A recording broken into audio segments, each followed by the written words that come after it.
Alors, votre voyage sur la baie, le 26 septembre 2009, c'était dans quel cadre? Oui, j'ai été très clair devant le tribunal. J'ai dit et je réitère que ce n'était pas dans mon programme pour aller à l'abbé, mais puisque les sages de Fouta sont venus me voir pour me dire d'aller leur rendre visite pour l'esprit d'unification, je l'ai accepté. C'était pour magnifier au peuple de Guinée que quand on est président pour toutes les communautés, pas seulement votre communauté. C'est cet esprit-là qui m'a animé pour aller pour voyager à l'abbé sous la demande des vieux sages de Fouta. D'accord. Quand est-ce que vous aviez appris qu'il y avait meeting le 28 septembre, manifestation? Vous dites? Quand est-ce que vous aviez appris qu'il y avait un meeting ou des manifestations le 28 septembre? Maître, j'en ai déjà suffisamment parlé les semaines passées. Oui, est-ce que vous voudrez bien nous rafraîchir la mémoire? Non, c'est maître. important. Non, maître. Le peuple compte sur vous, Monsieur le Président.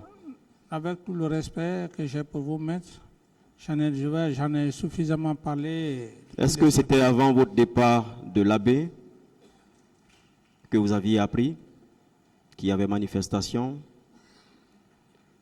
J'insiste, j'en ai déjà suffisamment parlé, maître. Ou bien c'est sur le chemin de votre retour de l'abbé que vous l'aviez appris?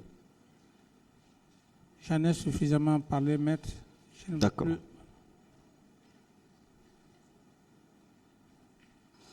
Alors, lorsque vous aviez appris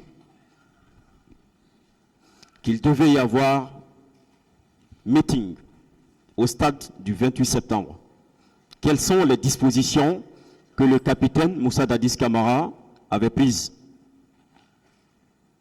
aussitôt qu'il avait appris qu'il y avait manifestation envisagée? Oui, bon, du coup, si vous voulez que je revienne encore là-dessus, après l'abbé, je suis rentré très tard, fatigué. Et quand je fus informé, je suis rentré en contact avec M. Sidia Touré, lequel, après nos échanges, il y a eu une défectuosité du réseau où je lui avais demandé que si il pouvait faire un report, et il m'a dit clairement, eu égard au temps, que cela n'était plus possible. Est-ce qu'on peut déduire que c'est à partir de ce moment que le capitaine Moussa Dadis Camara fut informé qu'il y avait meeting au stade du 28 septembre?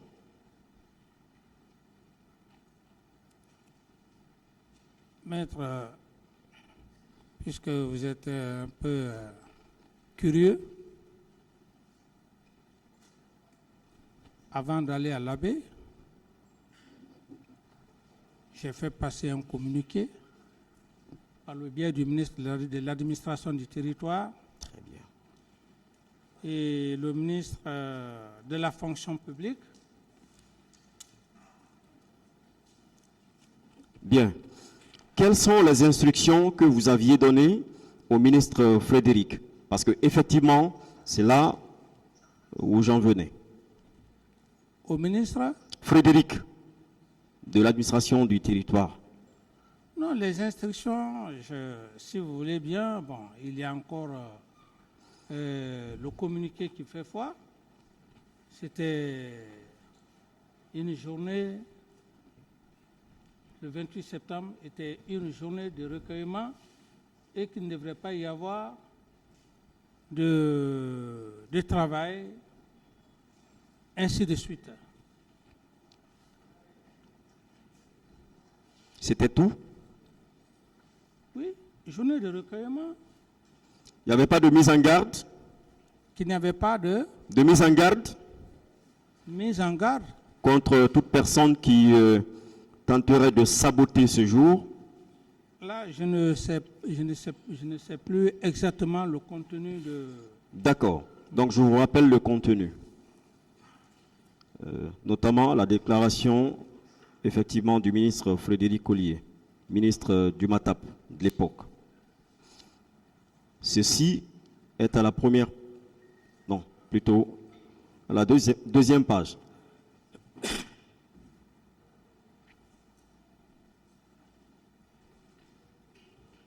À la veille de la commémoration de la date anniversaire du 28 septembre, date historique ayant conduit notre pays à l'indépendance nationale, le président, chef de l'État, commandant en chef des forces armées, président du CNDD, par ma voix, invite toutes les citoyennes et tous les citoyens guinéens à s'abstenir de toute activité ou manifestation de nature à troubler l'ordre public et à entraver le bon déroulement de la commémoration de cet événement de portée historique. Et plus loin,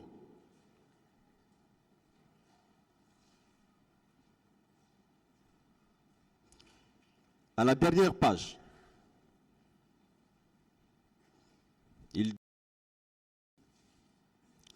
le ministère de l'administration du territoire et des affaires politiques tient à rappeler que tout manquement au contenu de cette déclaration exposerait les contrevenants à des sanctions telles que prévues par nos lois en vigueur. D'accord? On dira telles que prévues par nos lois en vigueur. Mais est-ce que ceci n'était pas une mise en garde? Je ne sais pas, maître. D'accord.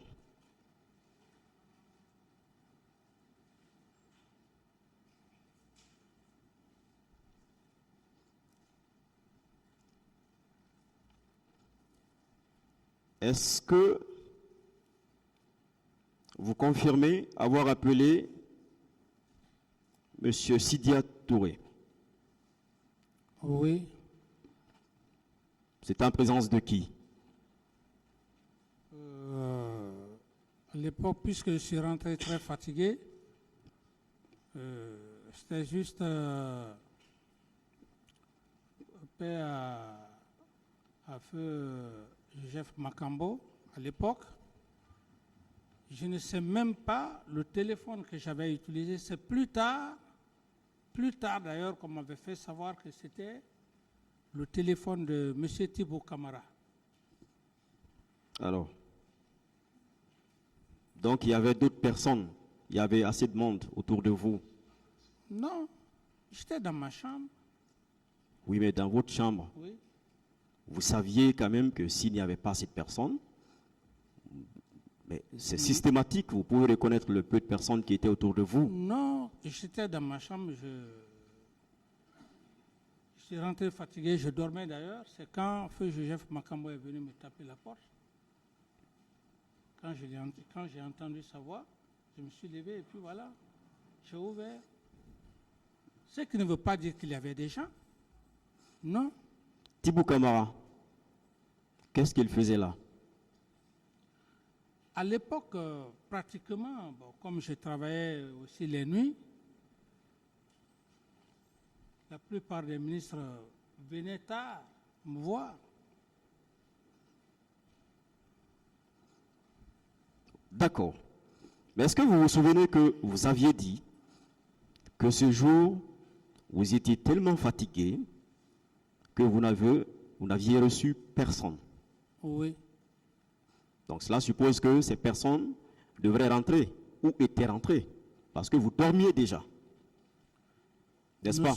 Nous sommes rentrés à Conakry. Je n'ai même pas eu le temps de recevoir ceux qui étaient en audience. Je suis allé directement au lit. Puisque vous n'aviez pas eu le temps de les recevoir, est-ce que vous leur aviez laissé un mot? Par exemple, rentrez, revenez demain. Nous sommes rentrés fatigués. Tout le monde est parti. Tous les ministres sont partis chez eux. Tous les ministres sont partis chez eux. Mais qu'est-ce que le ministre Tibou cherchait là en ce moment? Bon, là, Est-ce que c'est là qu'il dort? j'ai dit bien. Oui. À l'époque, les ministres venaient tard la nuit me voir. Ça, c'est compris, oui. Voilà, ça, c'est compris. resté, Oui, allez-y. voilà, s'il est resté, c'est comme d'habitude. C'est comme d'habitude. Et ce n'était pas la première fois. Donc, il reste, il veille sur vous. Vous dites? Il reste, il veille sur vous. Parce qu'il se faisait tard quand même. Non. Et vous aviez dit que tous les ministres étaient rentrés chez eux. Non, veillez sur moi dans quel sens? Non. Puisque vous dormiez. C'est ce que vous aviez dit. C'est ce que je vous dis. J'ai dit que quand on m'a réveillé, c'est en ce moment, effectivement, c'est plus tard d'ailleurs, parce que même dans mon PV, je n'ai pas mentionné, c'est plus tard, quand il y a eu, quand la presse en parlait, et lui-même il a fait un témoignage aussi. D'accord, c'est compris. Feu Makambo, est-ce qu'il faisait partie du salon? C'était mon officier d'opération paix à son âme. Est-ce que ça suppose que tout le temps il était avec vous? J'ai dit... De nuit comme de jour? Maître, comprenez-moi ce que je veux vous dire. Un officier d'opération, c'est un homme de confiance. C'est la raison d'ailleurs qu'il a perdu sa vie pour ma cause. Je ne voudrais pas vraiment revenir sur ça. Maître. Non, je comprends. Voilà. Je voudrais savoir, est-ce que, en sa qualité de chargé des opérations, parce qu'étant homme de confiance, je suis tout à fait d'accord, mais est-ce que ça voudrait dire que tous les jours, il était avec vous? Et je n'ai pas de réponse à cette question, maître. Toute la nuit, est-ce qu'il était avec vous? J'ai dit, maître, je n'ai pas de réponse à cette question. Le capitaine, plutôt, le colonel Tchegoro, il a soutenu que c'est en sa présence que vous aviez appelé Sidia. Moi, c'est pour vous dire que j'étais tellement fatigué, je ne me suis même pas rappelé. Même le cas de Tibou. Si le colonel Tibou a eu à le dire, ça peut être vrai. S'il l'a dit. D'accord, ça peut être vrai. Je dis Donc, il l'a dit. Si. Non, il l'a dit. Dans ses PV, c'est dans son PV d'interrogatoire. Ça, je vous rassure déjà. D'accord. Bien. Est-ce que ça ne voudrait pas dire qu'effectivement, le capitaine Moussa Dadis Camara a appelé des gens cette nuit, d'urgence? Que le capitaine a fait quoi? A appelé des gens, Non, maître. des hommes de confiance, d'urgence cette nuit.